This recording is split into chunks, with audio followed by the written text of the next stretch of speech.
este breve pasaje un poquito, un tanto, digamos, de programa diferente, vamos a tener, como dijimos, el diálogo con el profesor Antonio Elio Bariloski. Elio, ¿qué tal? O Antonio, buenas tardes, ¿cómo te va? Buenas tardes, muy bien, ¿qué tal? ¿Qué tal, Antonio? Bueno, Antonio, ya lo hemos dicho, estuvo a cargo, y que no es menor, de la primera Defensoría Ambiental del mundo en la Defensoría del Pueblo de la Ciudad Autónoma de Buenos Aires. Inclusive intervino como convencional constituyente dentro de la Constitución de Cava. Y es un ardiente impulsor de que se implemente como enseñanza obligatoria el tema de la defensa del medio ambiente. ¿Nos podés, o mejor dicho, podés explicar a nosotros, a la audiencia, el porqué de esta tan defensa ardorosa y tan me trabuqué del medio ambiente? Mira, la enorme preocupación es por qué hay que explicar esto. Es decir, ¿por qué explicar los derechos humanos hace 40, 50 años teníamos que explicar lo caramba, el nazismo, etcétera, etcétera, los seres humanos nacen iguales y ese tipo de cosas? Ahora, en el estado actual del planeta, que haya que explicar a una sociedad que el tema del medio ambiente es fundamental y que hace a la supervivencia de todos nosotros, bueno, caramba, esta sociedad debe andar espantosamente mal para que haya que explicarlo. De modo que hay una preocupación en ese sentido. Mientras se subestime la cuestión ambiental, bueno, problemas de distinta índole como enfermedades que no existían varias generaciones atrás o pandemias como esta que estamos soportando, seguirán profundizándose. ¿Vos pensás o creés, Antonio, que esta pandemia, que bueno, no se sabe cuándo va a terminar y de qué manera, ¿no? Uh-huh. Por lo menos para el común de los mortales, en los que me incluyo, ¿no? Claro.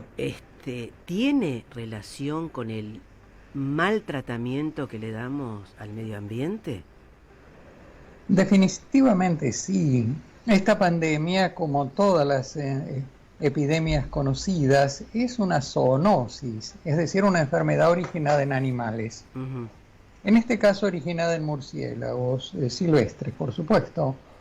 Los murciélagos tuvieron algunos millones de años para adaptarse a estos microorganismos que los parasitaban, que los enfermaban y bueno, se las arreglaron generando lo que a veces se llama inmunidad de rebaño, que si uno se toma unos cuantos millones de años funciona bien y es cierta. El tema es, si uno se toma unos meses no funciona para nada. ¿Qué pasó aquí? Yo creo que hay que terminar con este engaño del chino que se comió una sopa de murciélago y nos infectó a todos. Uh-huh. Hay un proceso continuo de destrucción del hábitat natural de distintas especies que hace que animales que estaban en medio de su hábitat y si se enfermaban se curaban o se morían, etcétera, etcétera, o se los comía otro, que estos animales salgan del hábitat que ya lo han perdido y empiecen a interactuar con los seres humanos. Uh-huh. Y es el caso de enfermedades como esta y como tantas otras, desde la peste bubónica hasta enfermedades como el ébola, etcétera. De modo que si uno mantiene una biodiversidad sana, los animales enfermos se quedan ahí. Si uno destruye el hábitat de estos animales silvestres, empiezan a interactuar con nosotros y por supuesto nos enfermamos, porque no hemos tenido millones de años de interacción con ellos. Y en unos meses no hay manera de generar esa inmunidad. Ahora, lo sorprendente es que esto se sabía. Se sabía qué quiere decir. Doy un ejemplo. Claro, eso es lo que te iba a preguntar, sí. Hacia 1830, un naturalista francés llamado Alcides d'Orbigny recorre América Latina, recorre el Amazonas boliviano y allí se encuentra con que en áreas recientemente deforestadas aparecen enfermedades que no se conocían en la zona. Tuvimos 200 años para sistematizar esta observación y para que la ciencia haga algo con eso, la ciencia y la política sanitaria. Y no lo hicimos.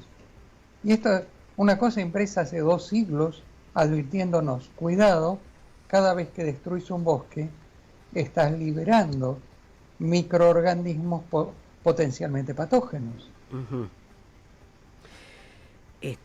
En este caso, no lo sabíamos o no lo conocíamos con respecto a estas investigaciones de 1830 en Argentina o en el mundo en general.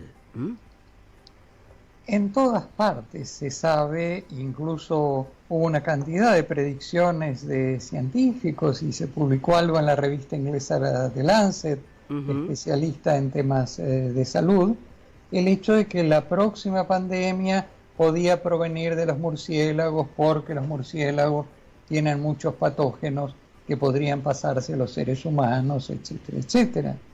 Entonces es el caso de una catástrofe largamente anunciada. Entonces, agregamos la falta de cualquier prevención sanitaria en la circulación de personas, porque lo que importaba realmente era promover el turismo, promover los viajes aéreos, que hubiera mucho dinero circulando, la globalización, etcétera, etcétera. Bueno, una de las consecuencias más graves de la globalización es que, así como los negocios circulan rápido, los patógenos también circulan rápido. Es decir, que de acuerdo a lo que vos estás afirmando, ¿no?, y tus estudios, sí, Antonio, sí, esta pandemia podía haberse evitado en definitiva, ¿no? Sí, definitivamente podía haberse evitado. El problema es que necesitamos medidas a escala mundial, medidas de protección de la biodiversidad, medidas que disminuyan las interacciones entre personas comunes y animales potencialmente enfermos, etcétera, etcétera. Esto lleva a políticas públicas a escala mundial. Sí. Un tema que es bastante difícil en un mundo en el cual hubo gobernantes que ordenaron rezar para detener la pandemia, sí, que dijeron que era una señal del demonio, etcétera, etcétera. Y otros que era una gripecita como el señor Bolsonaro, ¿no es cierto? Claro, gripecina. Sí, gripecina. Entonces sí, cuando uno tiene clases políticas en distintos países con un nivel muy alto de irresponsabilidad, es mucho más difícil coordinar políticas públicas. Ya es más difícil señalar los riesgos de la destrucción de ecosistemas cuando hay tantos negocios embarcados en destruir ecosistemas. ¿Y esto te parece, Antonio, que, sin entrar en teorías conspirativas, puede haber estado, es decir, no estuvieron exentas y puede haber estado en parte impulsado por estas mega empresas enormes, ¿no?, a nivel global, relacionadas con la medicina? Yo creo que en general las mega empresas nos vendieron la idea de que hay una única solución que es una vacuna mágica, y estamos creyendo en soluciones mágicas, nos gusta la magia, entonces se puede hacer todo lo que se hacía antes, incluyendo destruir el planeta, pero lo vamos a hacer vacunados. Y realmente no vamos a volver al mismo mundo que conocíamos. Esto hay que empezar a aceptarlo. Hoy nadie tiene muy claro a qué mundo vamos a llegar, pero que va a ser distinto en algunos aspectos muy importantes, seguro. Con respecto a las vacunas, que indudablemente ahora estamos en pleno proceso de Sí, vacunación, con carencias, con que van a llegar, no van a llegar, y que genera toda una incertidumbre, ansiedad, etcétera, etcétera, ¿no? sí. Esto, ¿crees realmente, bueno, ya dijiste que no hay remedios mágicos, pero que las vacunas pueden paliar un poco este flagelo de la pandemia? ¿Mm? Por supuesto, eso ni que hablar, está fuera de discusión. El tema es que las vacunas van a ser una condición necesaria, pero no suficiente. ¿Cuáles Eh, serían las otras condiciones? yo creo que primero necesitamos acordar un diagnóstico y un diagnóstico posible es que estamos en un mundo vulnerable a este tipo de pandemias. En Ujú, la medida que el mundo es vulnerable, si no es un murciélago va a ser un cerdo y si no es un cerdo lo va a ser un pato. ujú, O, estoy hablando literalmente tenemos gripe porcina en una cantidad de granjas chinas como aquellas que están planeando instalar en la Argentina. exacto. Y tenemos gripe aviar que puede afectar una cantidad de criaderos de pollos. Ujú. Ligado con la gripe aviar, perdón, No, por favor. tenemos que el cambio climático, un efecto muy menor del cambio climático es cambiar las rutas de las aves migratorias. En Ajá. este cambio de rutas de aves migratorias ha habido interacciones entre aves migratorias, patos o golondrinas o lo que fuera, con criadores de pollos. Ujú, De allí a que el criador de pollos ha sido portador, a menudo asintomático, portador de un virus que terminó en la cadena de producción de los pollos. De modo exacto. que hay una situación de vulnerabilidad importante que hay que tener en cuenta, que hay que contemplar, que hay que incluir en las políticas públicas. Si Ujú. no, vamos a tener de esto a cada rato. Y claro, aparte de esto, bueno, vos, que no es menor, todo lo contrario, ¿no? Porque entonces estaríamos en un estado permanente de pandemias y a su vez un poco lo que ya vaticinó George Orwell hace años, ¿no? Entre la casta de los elegidos y los esclavos y esclavas que le servían, ¿no? Es decir, esto de las pandemias, ¿considerás que acentúa aún más la ya enorme diferencia social que existe entre grupos con mucho poder, no solamente económico, sino también político en definitiva, y otros que no? ¿Mm? Completamente de acuerdo. Digamos que lo que llama la atención y debería indignar a mucha gente que ha perdido sus ingresos, e incluyendo los ingresos más básicos en esta época de pandemia, lo que llama mucho la atención es el enorme aumento de los ingresos de los grupos más privilegiados, Ujú, que después se niegan a pagar un pequeño impuesto al, a la ultra riqueza. ujú. Nuevamente, de las propuestas argentinas de impuesto a la riqueza son mucho menores que las propuestas que hace el presidente norteamericano Joe Biden Ujú, para imponer impuestos a los muy ricos de Estados Unidos. ujú. Entonces, necesitamos también propuestas un poco más audaces, un poco menos tímidas. Claro. Cuando en Estados Unidos se está planteando la liberación de las vacunas contra el COVID, que significa que puedan ser fabricadas por cualquiera, bueno, todavía nuestro gobierno no está reclamando formalmente eso. Claro, Y porque con el tema de las patentes hay un lucro muy grande, a mi entender, ¿no? por supuesto que hay un lucro muy grande. Ahora cuando hay tantos miles de muertes que se podrían disminuir un poco liberando esas patentes, yo creo que hay que apostar por la vida.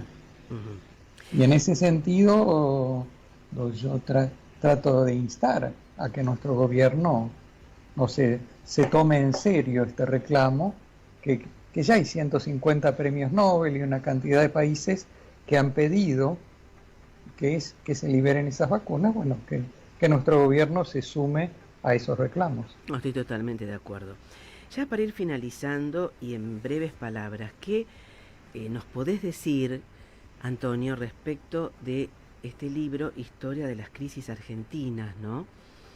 Del 2020? ¿Qué podés decir? Y bueno, has tenido varios libros, has escrito, no, porque no han salido así por generación espontánea, ¿no? Historia ecológica de la ciudad de Buenos Aires, la guerra contra el planeta, por qué el riachuelo sigue contaminado, que no es para nada menor, todo lo contrario, más con el tema de las islas que tenemos acá y en toda la zona del Paraná, ¿no? Los humedales y demás, y esta historia de las crisis argentinas, ¿no? Sí, el libro analiza las crisis económicas a lo largo de casi 2 siglos, es decir, las primeras crisis en la época de la Guerra de la Independencia y hasta la última originada en el coronavirus, y el planteo es que en la mayor parte de las situaciones, ante una crisis económica, lo que se hizo fue proteger a los sectores pudientes y descargar la crisis sobre los sectores más desfavorecidos. Con lo cual, simplemente, ante las crisis se empeoraron las consecuencias sobre aquellos a los que tendríamos que haber protegido y que en ningún momento se protegieron. En general, las medidas más progresistas, más de distribución del ingreso, etcétera, se hicieron en etapas de expansión económica, cuando había mucho y se repartió un poquito. Cuando llega la crisis y se restringe la producción, el consumo, etcétera, etcétera, bueno, la mayor parte de los gobiernos, la mayor parte de las veces, ¿qué hicieron? Fue proteger a los más ricos y descargar la crisis hacia los sectores trabajadores.